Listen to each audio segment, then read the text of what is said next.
everyone, welcome back to my channel. It's your girl ValeenOseh again. If you're seeing me for the first time, hello. Please consider subscribing to my channel if you haven't already, so you can become a part of this family. And to my returning subscribers, thank you guys so much. My name is ValeenOseh and I am a Nigerian YouTuber based in the States. I use this platform to share my experiences here as an international student, ex by the way. And so you see a lot of study abroad, life in the US, living in USA, and a sprinkle of vlogs here and there to share my journey. So if this is something interesting and exciting to you, please do well to subscribe to my channel and turn your notifications bell on so you're the first to get notified whenever I upload my content. So in today's video, we're going to be talking about all things student accommodation. Now I'm going to be explaining what a private accommodation means and also what a university-owned accommodation mean. So if you're interested, you want to know more, please keep on watching and let's dive right into today's video, shall we?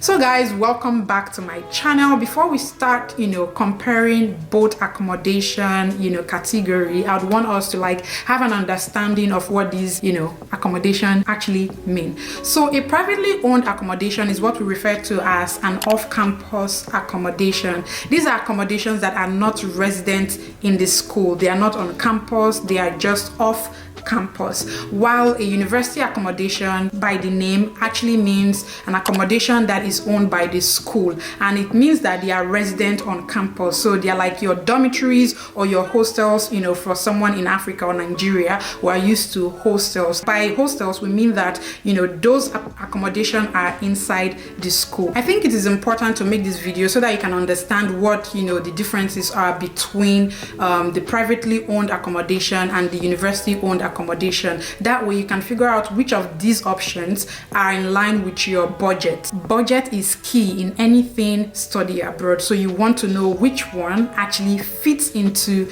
your budget. Now let's start with university owned accommodation. A university owned accommodation resides inside the school, and by that it means that it is more secured. You have more security because the same security that is protecting the school actually serves the dormitory or serves the accommodation. So you are not, you can't be worried about, oh, am I safe or not, because you're actually safe. You have more security for yourself. That is not the case, for, a privately owned accommodation, because there is security, to be honest. And to be honest, guys, you already know that I lived off campus and I never had any issues when it comes to security and things like that.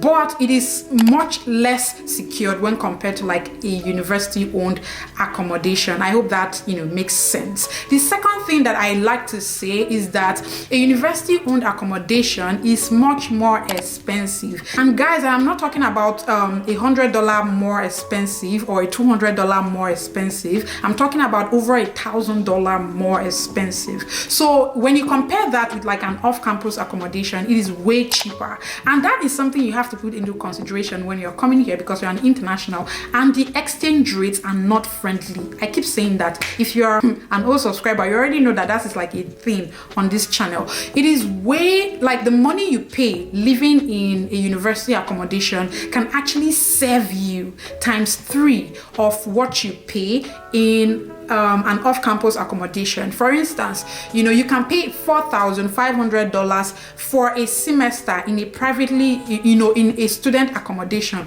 but that money can actually serve you for more than 6 months if you're living alone. If you're living alone, you can get an accommodation for $600 for a studio apartment. Even if you're living in a 1-bedroom apartment, you can get for $1,000. $1,000, that will give you at least 5 months, versus you living in a student accommodation where you'll be paying that. And mind you, it is not like you're staying alone. You are sharing that space with somebody else. So does that make sense? Versus you staying in an off-campus environment where you are living alone. Even if it's a studio, you are paying $800, like I did, but you are living alone. The space is yours, the bathroom is yours, the kitchen is yours, the living area is yours, versus living in a student apartment where the space is not yours, the living area is not yours, everything is not yours, everything is shared. So how then can you compare both options? I mean, $4,500 for a semester and $4,500 for 4 months outside of school, but you have the whole space to yourself. Do the maths. Even when you do the maths, budget wise it's not friendly, and then space wise it's also not friendly. Another thing that you need to consider about a university owned apartments are not close to your necessities. By that I mean, if you need to get don't get me wrong, they sell things on campus, but it's not like the regular things you might be used to, or the things that you want to get. Like maybe you want to go grocery shopping, you want to buy, you want to hang out. They are not, things like that are not easily accessible. Unlike, an off-campus environment where you can easily access these necessities. You can have like the Southern supermarket that was close to me, and then there's, the other one that is by the gas station. I can't remember the name right now.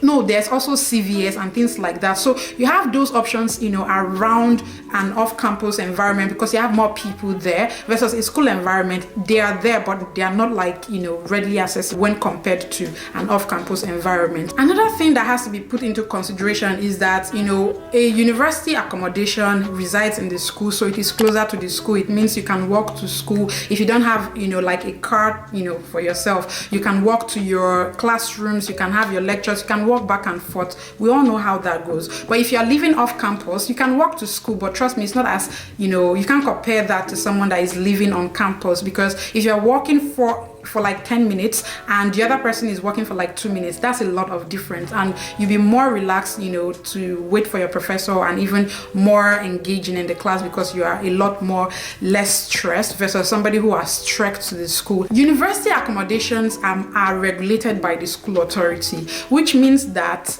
you have to report to somebody. You just know that you must report to somebody. And if you're coming to a school environment where you're like, I'm running away from home, nobody will be telling me what to do and anything, you have to report to somebody when you are in a school accommodation. So you have to report to an RA. An RA is the resident assistant, or the dorm assistant kind of thing. That is the person you must report to. And then if anything goes wrong, goes sour, you also have to report to the school authority. Like, they'll report to you and keep referring you like that.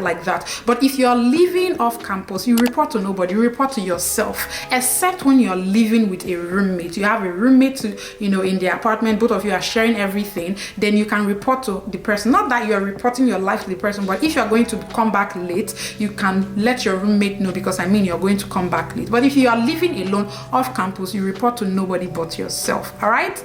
Does that make sense? Another thing that is very peculiar about school accommodation is that, guys, visitors are limited. What did I say? Visitors are limited in the sense that you don't just accept anybody. Nobody can just come and visit you, and they have to be like students as well.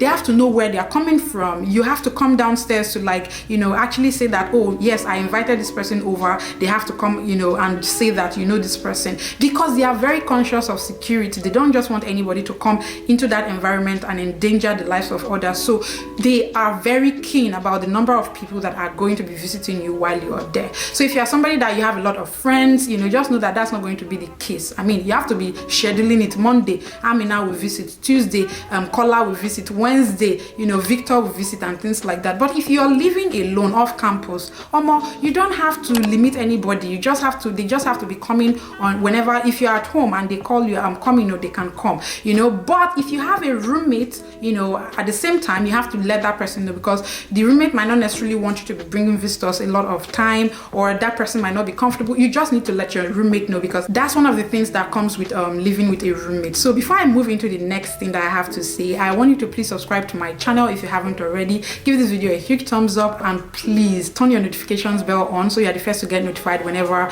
I upload my content. And if I have any questions, please leave them in the comments down below. I would really appreciate it. Thank you so very much. Now let's move on. Valeen is okay. Guys, Lola is calling me. Lola is one of my subscribers. She is in my Telegram group. So in case you're not aware, I have a Telegram group for aspiring and current international students. It's a community for all of you. So if you're looking for a community to join, that's the Telegram group for you. And you get to have a one-on-one session with me. So all you have to do is click the link down below and join that group. And whatever you need to do going forward, you will be told in that group. Okay, so I'm going to end this video and call her back immediately, because I have a mock student visa interview with her. And if you want to have that mock visa interview as well, you need to join that group, and I'll tell you what to do. All right, so I'll see you guys in a bit. Okay.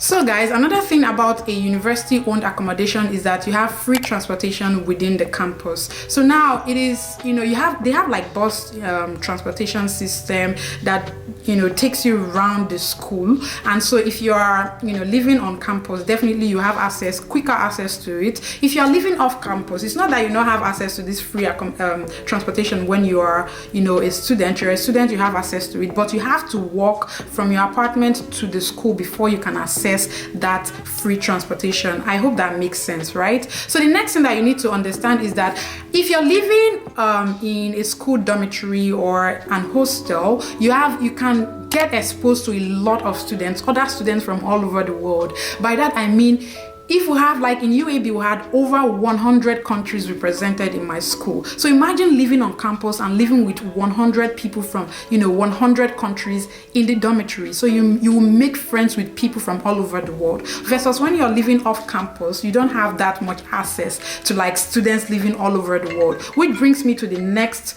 point that I have to say. If you're living off campus, most of your neighbors might not necessarily be students. Your neighbors might even be people, working class people, just maybe Americans if you're in an American environment, or Canadians if you're in Canada. But if you're living on campus, all of your neighbors are definitely going to be students. So it is good and it is bad, because if you're living off campus, your friends being, working class people, you get to know more about the city, more about the environment, and it can even land you a job, to be honest. But if you're on campus, all of your friends will just be, students like you, so you'll be hustling together because you don't have anybody that is ahead of you that can even tell you what to do, what not to do, and how it works. So that's how that is. Another thing is that it is less convenient for those people living on campus. Hold on.